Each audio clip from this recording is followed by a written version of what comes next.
پھر وہ ایک دیوار سے ٹکرائی۔ یہ ریتیلی مٹی کی دیوار تھی۔ یوحاوا اس پر ہاتھ رکھ کر آگے چلتی گئی۔ یہ نشیبی جگہ تھی جس میں مٹی کے ٹیلے اور ٹنڈ منڈ سے صحرائی درخت بھی تھے۔ یہاں آندھی کی چیخیں ایسی ہو گئی تھیں جیسے بہت سی عورتیں چیخ چلا رہی ہوں۔ بعض چیخیں آندھی کی لگتی ہی نہیں تھیں، یہ انسانوں کی بھی نہیں لگتی تھیں، چڑیلوں یا درندوں کی معلوم ہوتی تھیں۔ یہ یہودی حسینہ جو اپنے آپ کو نڈر اور دلیر سمجھتی تھی خوف سے رو پڑی۔ وہ جانتی تھی کہ آندھی تھم جائے گی، لیکن وہ یہ بھی جانتی تھی کہ کسی کے ہاتھ چڑھ گئی تو وہ اسے اس کے گھر نہیں اپنے گھر لے جائے گا۔ رات آ رہی تھی، بھیڑیوں کا خطرہ الگ تھا۔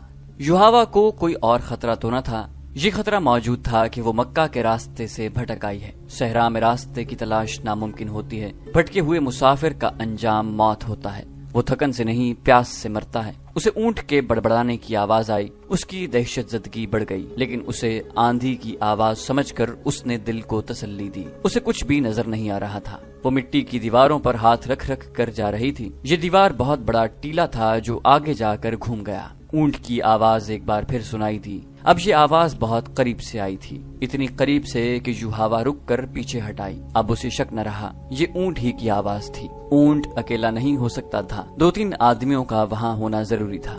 یہ آدمی اس کے ہمدرد تو نہیں تھے۔ وہ گناہ اور بدی کا دور